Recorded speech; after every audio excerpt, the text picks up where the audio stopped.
Hello, all you hardcores out there. How are we doing? It's Russ here from Porky's Corner, the voice of hardcore boxing, and probably the biggest gob in sport. We say the things that nobody else dare say. Big shout out to Spartan Demolition and Welcome Estates. Welcome Estates link should be pinned in the comment section for all of you looking out there to buy a property in Spain or know somebody that might be interested in a property in Spain. Get in touch. porkycorner@mail.com if you need to know anything else, or just click the link. So in the comments section, all right. So, or you know somebody that's interested, just get in touch. All right, it's pretty simple. It's something for us all to get an extra few quid in tough times. Put it all into one big pot at end of week. Put five little pots into one big pot. You got a big old casserole then, aren't you? Hey. It's like being in prison, isn't it? And crumpling all your little fellas into one Rizzler. Then you've got one strong roll up, haven't you? Hey, promote dimps. I'm only joking. All you dimp man out there who used to knock on my door when I were in jail. Porky, have you got any little fellas? And I'd say, for the last time, I don't even smoke. You keep knocking on my door every day at the same time. Right. Christopher Eubank Jr., his reflexes, have they gone? I think so. And I think with them sort of fighters, once your reflexes have gone, it's more or less doom, innit? We saw what happened to Roy Jones. If you can't adapt, you're knackered. Muhammad Ali's reflexes went in his 3.5-year hiatus from the sport when he got banned for his refusal to go into Vietnam. Ali's reflexes went, didn't they? And he came back and he had a different style, didn't he, Ali? You know what I mean? He sat down on his punches more and, he took punishment and that. Whereas when in his first reign, he never took punishment, Ali. You never really saw him in trouble, did you, much? He got clipped a couple of times, but they weren't beatings, were they, like he took in the 70s. And I think Eubank's a bit like Roy Jones. His speed and reflexes have gone. And I think that's probably why he got caught. Can he come back? Yeah, they'll repackage him. He needs a new trainer, new image, new this, new that. They'll do that. Maybe he should get the father back involved. Ronnie Davis, go back to what they did at the beginning. I don't know, but he seems too headstrong for me. I didn't like Conor Benn's Instagram video after the fight, him and his dad laughing there.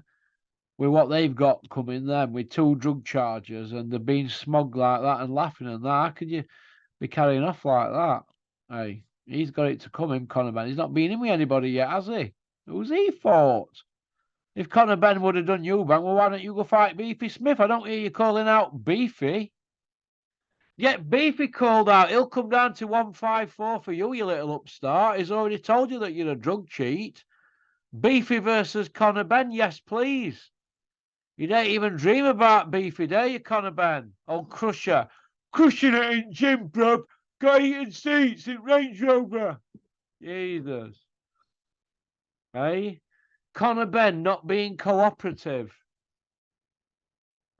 with Border Control and VADA and all these testing agencies. And what's going on here? All these agencies wanted to know what's going on. Conor Benn, get your paperwork in order.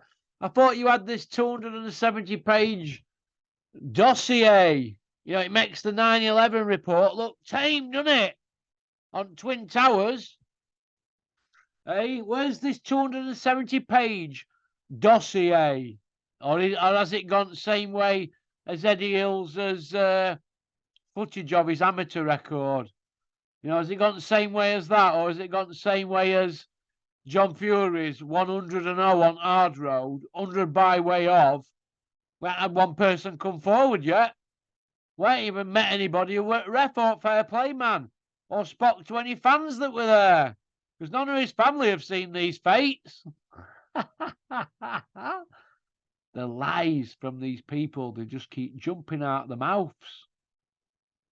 Hey?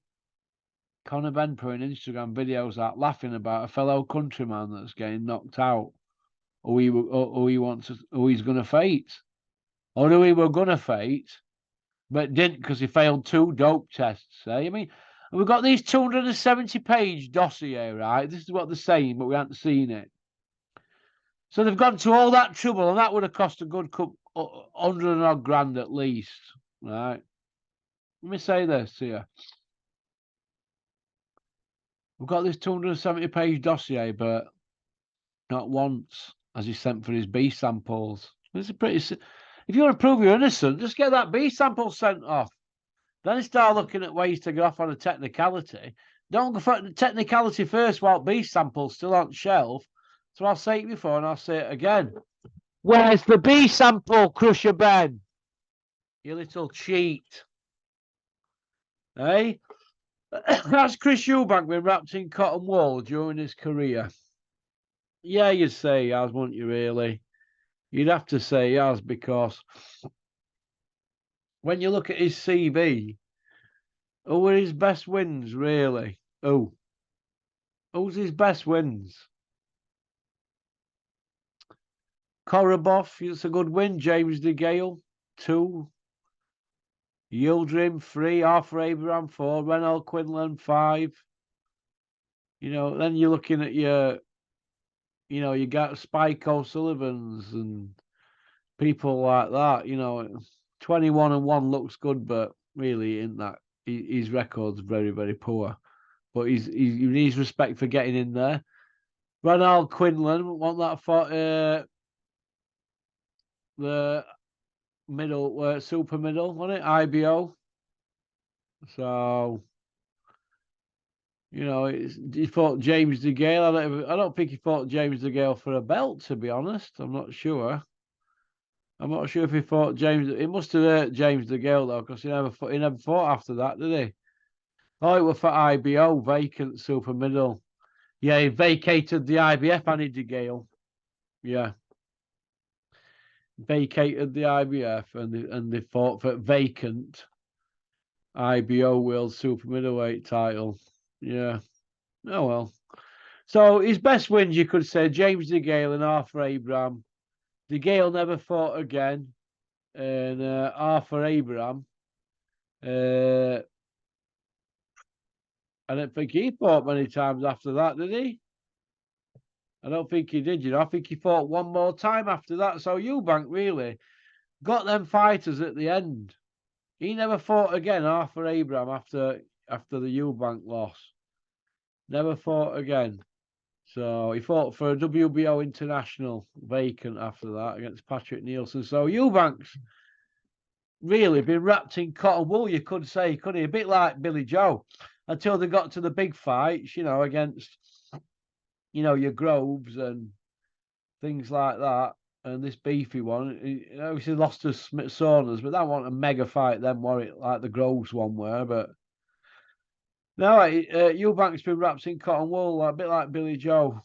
And I can understand that, but Eubank Kell Brook next, or Eubank Beefy rematch. I'd like to see Beefy rematch. I think Kell Brook should retire now, but he's not going to leave it alone, because he's going to have people like Flex Ingle in his ear hole saying, you've still got a couple of fights left in you, Kell, if you listen to me. Kell, if you listen to me, you can do it, baby. If you eat right, if you walk around in a tight T-shirt like me, Kell, munching on a stick of celery, you'll be able to do it, Kell. Listen to me, Kell. Listen to me. Dominic puts it in simpleton terms, doesn't he? But Dominic's also taking a cut of millions of pounds of Kell Brook's earnings. So he's got a justified reason to keep Kell Brook fighting, hasn't he, really? Eh? Well, he has, hasn't he, really? But what amazes me is when Kell left him to train with Fuki, Dominic was telling people he should retire. Now he's saying there's fights left. So people cut the cloth accordingly in boxing. It's a business, isn't it? Do you know what I mean? But if Kell Brooks wants to fight, really, he should be calling out the big boys like Charlo and them, should he? Not be coming back for these easy pay-per-views. Because didn't we pension Kell Brook off with Amir Khan? So do we have to give him yet another pension? What we're going to have next? Crawler coming back. Hey? We're going to have Crawler coming back. Hey? Or Lee Purdy. Hey, we've already got Dave Allen coming back to dine at the big table again, although Dave's not going to be eating lobster just yet. He's going to be sharing a pot noodle with Big Ron for a few more fights just yet before he gets back to the good food. But Eubank Jr, do I see that happening? Well, it'd have to be 168. Billy would never do 160, would he? But I'd like to see that happen at 160. I think that's Billy's best weight. I think it's Eubank's best weight, to be honest.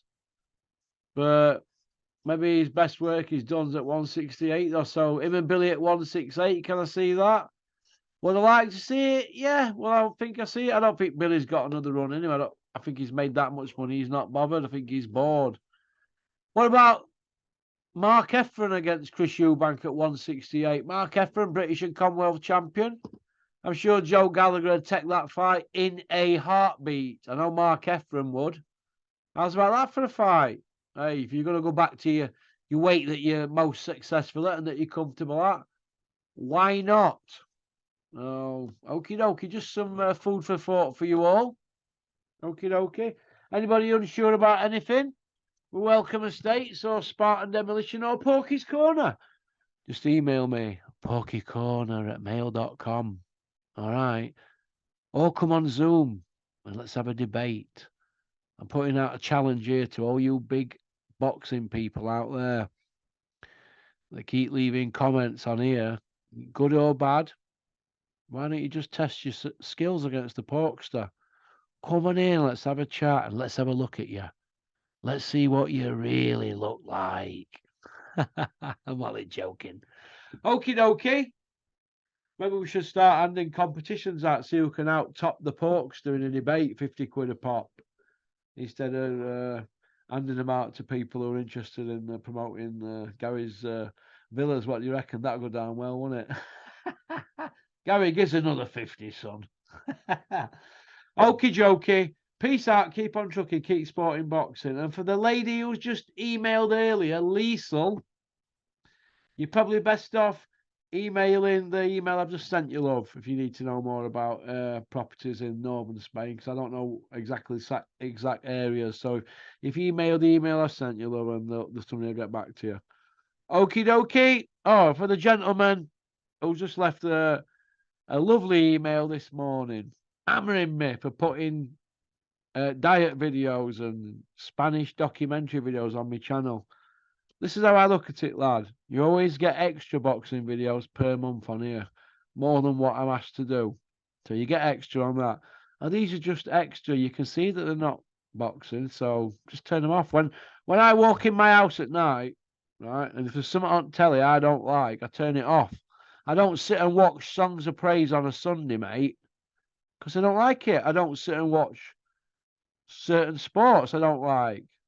You know, I don't sit and watch synchronized swimming or horse racing because I don't watch them sports. So if you don't like the diet videos or the Spanish documentary videos, don't watch them, or come on my channel on Zoom and tell me to my face why I shouldn't be putting them on here. Because if it weren't for Welcome Estates and people like Spartan Demolition, there might not be any boxing videos. Do you get me drift, lad? Okay, okay. I hope that answers your question. I forgot your name because you weren't really important because you've been trolling me 2 days now on your new account. Because on your account where it says about, we click on that and it'll tell you when you set it up. All right. Okie dokie. You take care, Steffi Bull, on your alias accounts. Go on, you ginger whinger. Peace out. Porky's Corner is proud to be sponsored by Spartan Site Solutions. They are specialists in civil engineering and demolition contracts for the construction industry. Interested parties should visit their website or contact Porky's Corner for a referral at porkycorner@mail.com.